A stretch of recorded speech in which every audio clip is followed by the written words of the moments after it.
কিন্তু আমরা সমালোচনা যদি করি তাতে কি আপনাদের পেট ভরবে? পেট ভরবে? আপনাদের পেট ভরবে না। কি? বিসমিল্লাহির রহমানির রহিম। আজকের এই নির্বাচনী জনসভার সম্মানিত সভাপতি, আমার সামনে উপস্থিত কুমিল্লা এবং চাঁদপুরের বিভিন্ন জায়গা থেকে আগত প্রিয় ভাই ও বোনেরা, উপস্থিত মঞ্চে উপস্থিত নেতৃবৃন্দ, আমার সহকর্মীবৃন্দ, আসসালামু আলাইকুম। আসসালামু আলাইকুম। কেমন আছেন আপনারা? আচ্ছা, এই যে আমরা আজকে এখানে সকলে এত রাত্রে, বোধহয় প্রায় 11টা বাজে এখন, তারপরে এখানে লক্ষ মানুষ এখানে একত্রিত হয়েছেন, এর একটি কারণ আছে। এই কারণটি শীতের রাত, শীতও পড়েছে একটু, আমি সংক্ষেপে শেষ করে দিব। কি সেই কারণ? আপনাদের এখানে অনেক মুরব্বী উপস্থিত আছেন, আপনারা যারা তরুণ যুবক উপস্থিত আছেন, মধ্যবয়সী এরকম মানুষ বহু উপস্থিত আছেন। আপনাদের সকলেরই জানা আছে, মা বোনরা এখানে উপস্থিত আছেন, আপনাদের সকলের কম বেশি ধারণা এবং জানা আছে যে 1971 সালে, আচ্ছা ওনাকে একটু সরতে হবে, ঠিক আছে? এখন ঠিক আছে, ওকে। না স্লোগান বন্ধ করতে হবে, নাহলে তো কথা বলা যাবে না। 1971 সালে এই দেশের মুক্তিযোদ্ধারা যুদ্ধ করে এই দেশ স্বাধীন করেছিলেন। 1971 সাল ছিল আমাদের স্বাধীনতা অর্জনের যুদ্ধ। আর আমার সামনে এখানে 3 জন জুলাই যোদ্ধা বসে আছে। 2024 সালের 5ই আগস্ট এরকম 3 জন সহ আরো শত শত বিএনপি বাংলাদেশ জাতীয়তাবাদী দলেরই আরো 419 জন মানুষ শহীদ হয়েছেন। শুধু শহীদই হয়েছে বিএনপির ছাত্র দল, বিএনপি যুব দল, স্বেচ্ছাসেবক সহ আমাদের নেতাকর্মীরা। এর বাইরে আরো প্রায় 1000-এর উপরে মানুষ আছে যাদেরকে হত্যা করা হয়েছিল সেদিন। কাজেই 71 সালে আমরা যেই স্বাধীনতা যুদ্ধ করে আমরা যেই স্বাধীনতা অর্জন করেছিলাম, 2024 সালে এই জুলাই যোদ্ধারা আমাদের স্বাধীনতাকে রক্ষা করেছে। এখন প্রিয় ভাই বোনেরা, এই স্বাধীনতাকে রক্ষা করার পরে এর তো একটা অর্থ থাকতে হবে, তাই না? অর্থ থাকতে হবে। আজকে এটা তো নির্বাচনী জনসভা। সাধারণত আমরা কি জানি বা কি দেখেছি যে নির্বাচনী জনসভায় যেই দল সভা করে সেই দল অন্য রাজনৈতিক বা প্রতিপক্ষ সম্পর্কে সেই দল বিভিন্ন রকম সমালোচনা করে, তাই তো নাকি? আচ্ছা, এখন আমরাও সমালোচনা করতে পারি। আমিও এখানে অন্য যেই রাজনৈতিক দল আছে যারা আমাদের সাথে নির্বাচন করছে, আমিও তাদের সমালোচনা করতে পারি। কিন্তু সুমন, আপনি বসেন, আপনি হ্যাভ এ সিট। কিন্তু আমরা সমালোচনা যদি করি তাতে কি আপনাদের পেট ভরবে? পেট ভরবে? আপনাদের পেট ভরবে না। কি ভাই, সমালোচনা করলে পেট ভরবে? আপনাদের পেট ভরবে না। বিএনপি অতীতে কয়েকবার দেশ পরিচালনা করেছে। বিএনপি যখন দেশ পরিচালনা করেছে তখন বিএনপি নারীদের শিক্ষা ব্যবস্থা ফ্রি করেছে, স্কুল থেকে ইন্টারমিডিয়েট পর্যন্ত নারীদের শিক্ষা ব্যবস্থা ফ্রি করেছে। বিএনপি যখন দেশ পরিচালনা করেছে কৃষকদের ঋণ, 5,000 টাকা কৃষক ঋণ, পুরো ঋণ, এবং 10,000 টাকা পর্যন্ত কৃষি ঋণের সুদ মওকুফ করেছে। এরকম আরো অনেক কাজ করেছে বিএনপি। আপনাদের কম বেশি এই এলাকায় হয়েছে। এই এলাকায় মানুষের অনেক সমস্যা আছে। আপনাদের বিভিন্ন এনায়েত সরব, সুমন আপনাকে সরতে হবে, they want to see me. এরকম মানুষের এলাকার অনেক সমস্যা আছে। আপনাদের রাস্তাঘাটগুলো খারাপ হয়েছে, আপনাদের চিকিৎসা ব্যবস্থার অভাব আছে, আপনাদের বাচ্চাদের শিক্ষা ব্যবস্থার সমস্যা আছে। এরকম সমস্যা আছে না? আচ্ছা, তো আমরা যেহেতু বিএনপি দেশ পরিচালনা করেছে সেই জন্য বিএনপির অভিজ্ঞতা আছে কিভাবে দেশকে ধীরে ধীরে উন্নতির দিকে এগিয়ে নেওয়া যায়। বিএনপির অভিজ্ঞতা আছে যে কিভাবে দেশের নারীদের কর্মসংস্থানের ব্যবস্থা করা যায়, কিভাবে নারীদেরকে স্বাবলম্বী করা যায়। বিএনপির অভিজ্ঞতা আছে কিভাবে মানুষের জীবনযাত্রা নিরাপদ রাখা যায়। বিএনপির অভিজ্ঞতা আছে কিভাবে দুর্নীতির লাগাম টেনে ধরতে হয়। বিএনপির অভিজ্ঞতা আছে কিভাবে ছাত্রদের বা যারা তরুণ যুবক তাদের কর্মসংস্থানের ব্যবস্থা করতে হয়। আমরা তো রাজনীতি করি নাকি? আমার দলের নাম কি বলেন তো? বিএনপি। তো এখন আমার দলের নাম বিএনপি। আজকে এই যে নির্বাচনী জনসভা, এই জনসভায় এসেছি আমাদের পরিকল্পনাগুলো আপনাদের কাছে তুলে ধরবো। অনেকগুলো পরিকল্পনা আছে, সব বলবো না, হয়তো কয়েকটি পরিকল্পনা যেগুলোর সাথে বিশেষ করে জেলা উপজেলায় সাধারণ মানুষ, গ্রামের মানুষ, তাদের জীবনযাত্রা সবকিছু জড়িত। এখন আমরা যদি পরিকল্পনাগুলো বাস্তবায়ন করি তাহলে আপনাদের উপকার হবে, আর যদি আমরা পরিকল্পনাগুলো বাস্তবায়ন না করি তাহলে কি আমাদের উপরে আপনাদের আস্থা বিশ্বাস থাকবে? থাকবে না। তো এখন অনেক মানুষ আছে, অন্য অন্য রাজনৈতিক দল, তারা বলছে যে বিএনপি এই যে ফ্যামিলি কার্ড দিবে বলছে, এটা একটা ধোঁকাবাজি করছে বিএনপি। আচ্ছা ভাই, আমাদের কন্ত আপনি, এই যে আমার প্রার্থীরা আছে, সরকার যখন ফ্যামিলি কার্ড দেওয়া শুরু করবে, আস্তে আস্তে আস্তে ফ্যামিলি কার্ড দেওয়া শুরু করবে, আমরা প্রথমে গ্রাম থেকে শুরু করব। গ্রামের যারা খেটে খাওয়া মানুষ আছে তাদের পরিবারকে আমরা এটা দেবো। তো এখন আপনারা এই মানুষগুলাকে কি ধরবেন না যে কই ফ্যামিলি কার্ড কই দিবেন, যে বললেন ফ্যামিলি কার্ড কই? তো লস কার হবে? লস বিএনপির হবে না? তো বুঝে শুনে কেউ নিজের লস করে? তো ভাই আমরা কেন মানুষকে ঠকাতে যাব? যুক্তি আছে কথায়? আচ্ছা, এখন এই ফ্যামিলি কার্ড থেকে সংক্ষেপে বলি আমি, এই ফ্যামিলি কার্ডটার মাধ্যমে আমরা এই দেশে যারা গৃহিণী আছে, গ্রামে গঞ্জে সব জায়গায় যারা পরিবার আছে, সেই পরিবারগুলোকে সারা মাসের জন্য যে দিব তা না, তবে মাস তো 4 সপ্তাহ নিয়ে, তাই না? এই 4 সপ্তাহের মধ্যে অন্তত 7 থেকে 10 দিনের জন্য তাদের পরিবারের কম বেশি 5 দিন হোক 7 দিন হোক একটা সহযোগিতা আমরা করতে চাই সরকার থেকে। যেই সহযোগিতা করলে পরে পরিবারের উপরে অর্থনৈতিক চাপটা কম হবে, মাদের জন্য, বোনদের জন্য তাদের সংসার চালাতে একটু হলেও সুবিধা হবে। এইটা আমরা কাজটা করতে চাই এবং আমরা মনে করি আমরা যদি কয়েক বছর ধরে এই পরিকল্পনা ধীরে ধীরে বাস্তবায়ন করতে পারি তাহলে এই দেশের এই কুমিল্লা চাঁদপুরের এলাকার নারীরা কিন্তু শিক্ষিত, কিন্তু শুধু শিক্ষিত হলে তো হবে না, সাথে সাথে তাদেরকে তো স্বাবলম্বী হতে হবে, তাই না? তাদেরকে স্বাবলম্বী হতে হবে। আমাদের খালেদা জিয়া, দেশনেত্রী খালেদা জিয়া কি করেছিলেন? এর আগে উনি যতবার দেশ পরিচালনা করেছিলেন উনি নারীদের শিক্ষার ব্যাপারটা ফ্রি করেছিলেন, একদম ক্লাস 1 থেকে ইন্টারমিডিয়েট পর্যন্ত, জানেন এটা? আচ্ছা, এবার আমরা সেই নারীতে, এটা কিন্তু 20 বছর আগের কথা বলছি আমি, এই 20 বছরে তো যেই মেয়েদের আর যে নারীরা আমাদের শিক্ষিত হয়েছিল তারা তো বড় হয়েছে, নিজের সংসার হচ্ছে, তাই না? এখন সেই নারীদেরকে আমরা স্বাবলম্বী করতে চাই। শুধু যে তারাই পাবে তা না, তাদের থেকে বড় যারা আছে তারাও পাবে, যারা গৃহিণী, যারা মা, সকলকে ধীরে ধীরে আমরা এই ফ্যামিলি কার্ডটা পৌঁছে দিব। এইভাবে করে আমরা চাই যে আমাদের মা বোনেরা যাতে ধীরে ধীরে অর্থনৈতিকভাবেও স্বাবলম্বী হয়। এর আগে বিএনপি পরিকল্পনা করেছিল শিক্ষিত করার, সেটা আলহামদুলিল্লাহ মোটামুটি অনেকাংশে সফল হয়েছে। এখন আমরা যেটা করতে চাই, আমরা দেশের নারী সমাজকে অর্থনৈতিকভাবে স্বাবলম্বী করতে চাই। কারণ এখানে বিয়ে শাদী করছেন কে কে? হাত তুলেন তো। ওরে বাবা, সবাই বিয়ে শাদী করে ফেলছে। এখন যারা সংসার করছেন, একা স্ত্রী বা স্বামী একা সংসার চালাতে পারে? পারে না। দুইজনের সহযোগিতা লাগে না? একজনকে আরেকজনের সহযোগিতা করতে হয়। এখন স্ত্রীর জন্য যদি সরকার থেকে একটা ব্যবস্থা করে তাহলে তো আপনার জন্য সুবিধা, আপনার জন্য সুবিধা না, আপনার উপর চাপ কম পড়লো। এই কাজটি আমরা করতে চাচ্ছি। এখন বলেন, আমার এই কথাগুলো ভালো লাগলো না খারাপ লাগলো? ভালো লাগলো? আচ্ছা ঠিক আছে, এবার আসেন আরেকটা বিষয় আলোচনা করি, আরেকটা পরিকল্পনার কথা বলি।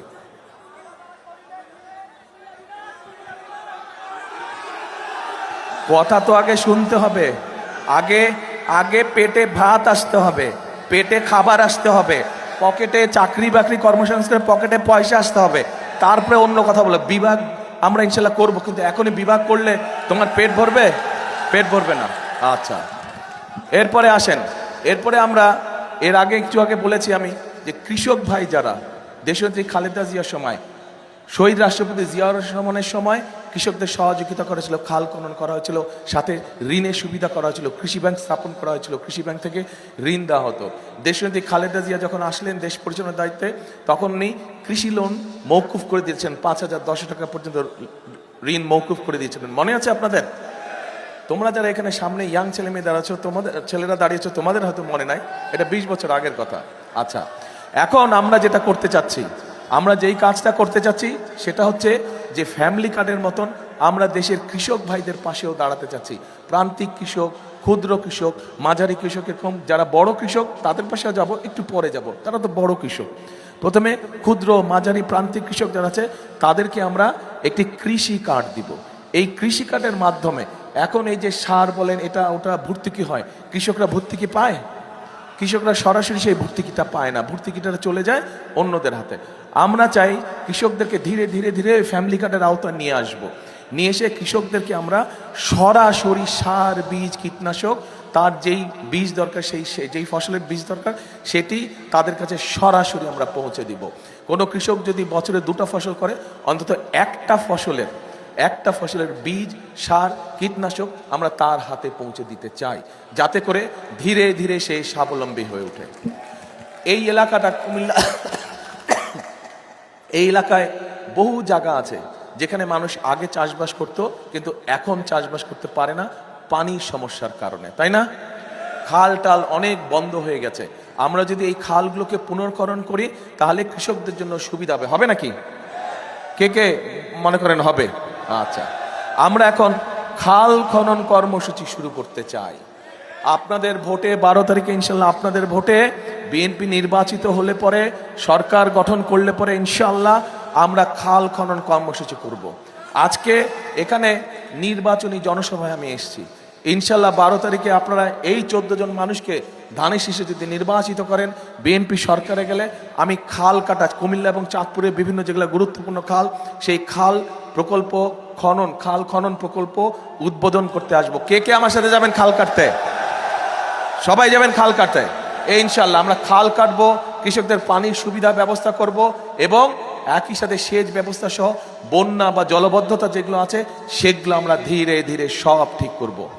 এখন যেই 3টার কথা বললাম, এই 3টা আপনারা কি মনে করেন যে আমরা যদি এই 3টা কাজ করতে পারি তাহলে এই দেশের খেটে খাওয়া মানুষ, গ্রামে যেই মানুষগুলো থাকে বিশেষ করে, তাদের সুবিধা হবে, উপকার হবে তাদের? আচ্ছা, তাহলে কি এই কাজগুলো করা দরকার? তাহলে আমাদের চিন্তা ভাবনা কি ঠিক আছে? আচ্ছা, ঠিক আছে। কিন্তু আসেন এরপরে আরেকটা বিষয় বলি। আমরা তো নারীদের কথা বললাম, যে নারীদের জন্য, আমরা মাদের জন্য, গৃহিণীদের জন্য আমরা কি করতে চাই। আমি বলেছি যে আমরা কৃষকদের জন্য কি করতে চাই।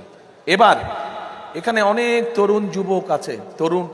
যুবক আছে, এখানে অনেক বোনেরা আছে যাদের শিক্ষা আছে, কিন্তু এই মুহূর্তে চাকরি বাকরি নাই, কর্মসংস্থান অনেক আছে, বেকার আছে না? এদের জন্য চট্টগ্রামে অনেকেই হয়তো গিয়েছেন, আপনারা জানেন চট্টগ্রামে ইপিজেড আছে না?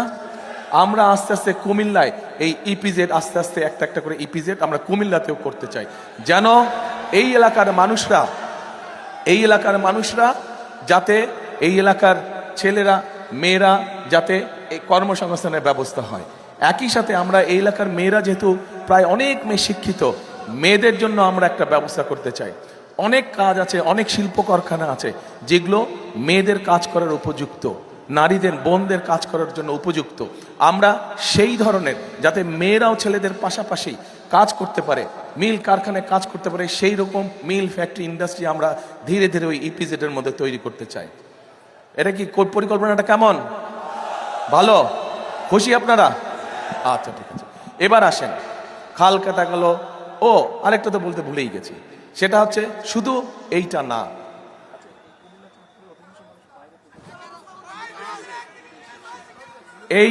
এই এলাকার মানুষ, বহু মানুষ আছে যারা মধ্যপ্রাচ্যে চাকরি বাকরি করে। আপনাদের আত্মীয় স্বজন বহু আছে না? মধ্যপ্রাচ্যে, সৌদি আরবে, কুয়েতে, কাতারে, বিভিন্ন দেশে, ইউএইতে বিভিন্ন চাকরি বাকরি করে। এখন যারা গিয়েছে, এই মানুষগুলোকে যদি আমরা দক্ষ শ্রমিক হিসাবে ট্রেনিং দিয়ে, এবং একই সাথে যেহেতু তারা অধিকাংশ সৌদি আরবে যাচ্ছে, সেই দেশের ভাষা শিখে যদি আমরা পাঠাতে পারি, তাহলে তার বেতন বেশি হবে না? আমরা এই পরিকল্পনাটা গ্রহণ করেছি, যে এই পরিকল্পনা হলে বহু মানুষকে আমরা ট্রেনিং দিয়ে সৌদি আরবে বা মিডল ইস্টের বিভিন্ন দেশে, যে কাতার বলেন, কুয়েত বলেন, ওইসব দেশে আগামী 5 থেকে 10 বছর কি ধরনের ওইসব দেশের অর্থনৈতিক উন্নয়ন কিরকম হচ্ছে, তারা কি প্রজেক্ট গ্রহণ করছে, এবং এই দেশ থেকে কি ধরনের মানুষ পাঠালে বেশি বেতনে চাকরি করতে পারবে, সেটারও আমরা পরিকল্পনা আছে আমাদের। এবং আমরা আমাদের ছেলে মেয়েদেরকে শিক্ষিত করে, তাদেরকে ট্রেনিং দিয়ে, ভাষা শিক্ষা দিয়ে আমরা পাঠাবো পৃথিবীর বিভিন্ন দেশে। এখন এই পরিকল্পনা কেমন লেগেছে? আচ্ছা, ঠিক আছে। এবার আসেন আমাদের দেশে, বিশেষ করে গ্রাম অঞ্চলে মানুষের, আপনাদের এলাকাতেও এই সমস্যাটা আছে। কি সেই সমস্যা? চিকিৎসা সুবিধা। অনেক গ্রাম উপজেলা আছে যেখানে বিশেষ করে মা বোনেরা, শিশুরা তাদের অসুখ বিসুখ হলে, ছোটখাটো অসুখ বিসুখ হলে তারা হয়তো ভাই আজকে অন্য কাজে ব্যস্ত, অথবা স্বামী ব্যস্ত, অথবা ছেলে ব্যস্ত, হাসপাতালে সেটা উপজেলা হাসপাতালে হোক, সেটা জেলা সদর হাসপাতালে হোক, নিতে পারে না। ফলে হয় কি, মাটা বা বোনটা বা নারী বা শিশুটা প্রতিদিন কষ্ট পায়, দুঃখে দুঃখে অসুখ বিসুখের জন্য কষ্ট পায়। আমরা যেটা করতে চাচ্ছি, এখানে অনেক মুরব্বী আছেন, আপনার যারা মুরব্বী আছেন আপনাদের মনে আছে শহীদ রাষ্ট্রপতি জিয়াউর রহমানের সময় পল্লী চিকিৎসক ছিল, মনে আছে? জানেন আপনারা পল্লী চিকিৎসক? এখনো কিছু কিছু আছে বোধহয়। হ্যাঁ, পল্লী চিকিৎসক। ঠিক এরকম আমরা চিকিৎসক, আমরা ওটাকে নাম দিয়েছি হেলথ কেয়ারার। এই হেলথ কেয়ারার আমরা অ্যাপয়েন্ট করব। এই হেলথ কেয়ারের কাজ হবে গ্রামে গ্রামে যাবে, গ্রামে গ্রামে গিয়ে যেই অসুখ বিসুখগুলা ছোটোখাটো, বেশি সিরিয়াস অসুখ বিসুখ না, সেগুলা মা বোনদেরকে, শিশুদেরকে তারা ওখানেই তাদেরকে চিকিৎসা দিবে। ফলে মা বোনদেরকে কষ্ট করে সেই হাসপাতালে দূরে আসতে হবে না। এটা কেমন লাগলো পরিকল্পনা? এখন আমি যদি এই যতক্ষণ আপনাদেরকে আমার পরিকল্পনার কথাগুলো বললাম, আমি যদি এখন অন্য অন্য রাজনৈতিক দল, সেই স্বৈরাচার বলেন, আমাদের সাথে যারা রাজনীতি করছে বা নির্বাচন আমাদের প্রতিপক্ষ যারা, এদের যদি আমি গীবত গাইতাম, এদের সমালোচনা করতাম, আপনাদের কোনো লাভ হতো ভাই? আমার এই কথা যেগুলো বললাম, এই কাজগুলো যদি বাস্তবায়ন করে, তাহলে আপনাদের লাভ হবে? বুঝি না, লাভ হবে? তাহলে কোনটা জরুরি? গীবত গাওয়া, সমালোচনা করা? সমালোচনা করতে হবে মাঝে মাঝে, যদি দেখি বেশি ওলট পালট করছে তাহলে তো সমালোচনা করতেই হবে। কিন্তু আমাদের দেশের মানুষের পেটে ভাত দরকার, সকলের পকেটে পয়সা দরকার, হালাল কামাই দরকার, তাই না? চিকিৎসা দরকার, শিক্ষা দরকার, বিদেশ বা দেশে হোক কর্মসংস্থানের দরকার। কাজেই এইগুলো হচ্ছে আমাদের পরিকল্পনা। আমরা ভাই রাজনীতি করি, আমরা স্লোগান দেই যে আমাদের রাজনীতির মূল শক্তি হচ্ছে, উৎস হচ্ছে জনগণ। জনগণকে আমরা সবসময় আমাদের পাশে রাখতে চাই। সেই জন্যই ওই যে প্রথমে বললাম, বিএনপির অভিজ্ঞতা আছে দেশ চালানোর। আমাদের এই ফ্যামিলি কার্ড নিয়ে, আমাদের এই কৃষক কার্ড নিয়ে অন্য অন্য দল অনেক সমালোচনা করছে, শুনেছি আমি, আপনারাও দেখেছেন, পত্রপত্রিকা দেখেছেন না? এরা যা কয় কিচ্ছু যায় আসে না, আমাদের কিচ্ছু যায় আসে না। আপনারা এই যে জনগণ, লক্ষ জনগণ এখানে আজ এত রাতে উপস্থিত আছেন, আপনারা ইনশাল্লাহ ধানের শীষকে জয়যুক্ত করে সরকার গঠন করলে আমরা চোখ বন্ধ করে আমাদের কাজ করতে থাকবো। যেই কাজগুলো করলে এই দেশের মানুষের, খেটে খাওয়া মানুষের উপকার হবে, এই দেশের খেটে খাওয়া মানুষ কিছুটা হলেও ভালো থাকতে পারবে। এখন এই কাজগুলো যদি আমাদেরকে বাস্তবায়ন করতে হয়, ও আরেকটা কথা বলি, এ ভাই স্লোগান দিস না, স্লোগান দিয়ে কোনো ফায়দা হবে না, স্লোগান দিয়ে কোনো ফায়দা হবে না। আর যে স্লোগান দেবে বুঝবো, আমি বুঝে নেবো তুমি এখানে ডিস্টার্ব করার জন্য আসছো। হ্যাঁ, যে ডিস্টার্ব করার উদ্দেশ্যে আসছে সে স্লোগান দিচ্ছে। কাজেই তোমার নাম এখন থেকে হবে, যে স্লোগান দিবে তোমার নাম গুপ্ত হবে এখন থেকে। আচ্ছা, তো এখন আমাদের লক্ষ্য হচ্ছে, আমাদের উদ্দেশ্য হচ্ছে জনগণের ভাগ্যের পরিবর্তন করা, যাতে জনগণ যদি এখন 10% ভালো থাকে, যাতে আমরা ওটাকে 20% করতে পারি। 100% ধীরে ধীরে যাব আমরা, কিন্তু অন্তত যাতে 20% নিতে পারি। 20% নিলেও আমরা আলহামদুলিল্লাহ অনেক দূর এগোতে পারবো। তো এখন প্রিয় ভাইরা, প্রিয় বোনেরা, আমি তো বিএনপির পরিকল্পনার কথা বলছি। আপনাদের পরিকল্পনাটা কি? 12 তারিখে আপনাদের পরিকল্পনা কি? ধানের শীষকে জয়যুক্ত করতে হবে। এই যে গুপ্ত, ধানের শীষকে যদি জয়যুক্ত করেন আপনারা ইনশাআল্লাহ, তাহলেই আমি যেই পরিকল্পনার কথা বলেছি, যার ফলে এই দেশের সাধারণ মানুষ চিকিৎসা সুবিধা পাবে, যার ফলে এই এলাকার সাধারণ মানুষ ফ্যামিলি কার্ডের সুবিধা পাবে, যার ফলে এই এলাকার সাধারণ কৃষকরা কৃষি কার্ডের সুবিধা পাবে, যার ফলে এই এলাকার সন্তানেরা লেখাপড়ার সুবিধা পাবে। এবং ধীরে ধীরে, রাতারাতি তো সবকিছু হবে না। আমার হয়েছে জ্বর, বুঝছেন, জ্বর হয়েছে, এই ঘুরতে ঘুরতে জ্বর, ঠান্ডা লেগে গেছে, আর ডাক্তার আমাকে অ্যান্টিবায়োটিক দিয়েছে 7 দিনের।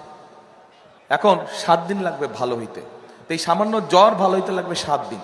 এত বড় দেশ, এত ফ্যামিলি কার্ড, এত কৃষক কার্ড, এত মানুষের চাকরির ব্যবস্থা করা, একটু তো সময় লাগবে না? একদিন হবে না। সেই জন্য আমাদেরকে ধৈর্য ধরতে হবে। কিন্তু ওই যে বললাম, আপনাদের পরিকল্পনা কি? আপনারা যে বললেন ধানের শীষে, ইয়েস, 12 তারিখে আপনাদেরকে ধানের শীষকে জয়যুক্ত করতে হবে। কিন্তু জয়যুক্ত করার আগে কয়েকটি কাজ আছে। সেই কাজটি হচ্ছে, আপনারা যারা এখানে ধানের শীষকে জয়যুক্ত করবেন, আপনাদেরকে ভোরবেলা তাহাজ্জুদ পড়ে চলে যেতে হবে। তাহাজ্জুদ পড়ে ওইখানে গিয়ে ফজরের নামাজ আদায় করতে হবে।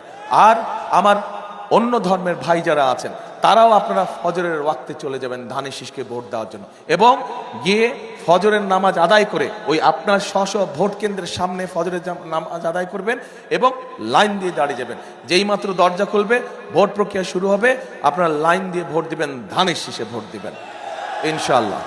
তবে ভোট দিয়ে চলে আসলে হবে না, কিন্তু থাকতে হবে। যেই অধিকার থেকে আপনাদেরকে বঞ্চিত করা হয়েছিল গত 16 বছর ধরে, সেই অধিকারের হিসাব এই যে এখানে 3 জন জুলাই যোদ্ধা বসে আছে, পা নাই দুইজনের, আরেকজনেরও সমস্যা। এদের এই যে বলিদান, এটা তো বৃথা যেতে পারে না, পারে? যেই অধিকার আপনাদের কাছে কেড়ে নেওয়া হয়েছিল, সেই অধিকার কড়ায় গন্ডায় সন্ধ্যার মধ্যে বুঝে নিয়ে আসবেন, যে ধানের শীষকে জয়যুক্ত করে কড়ায় গন্ডায়, যাতে কেউ ষড়যন্ত্র করে আপনাদের অধিকার যাতে কেড়ে না নিতে পারে, এইটা খেয়াল রাখতে হবে। পারবেন? এইটা আপনাদের পরিকল্পনা, আর আমার পরিকল্পনা আমি আপনাদেরকে বলেছি। তাহলে শেষ কথার কি কথা?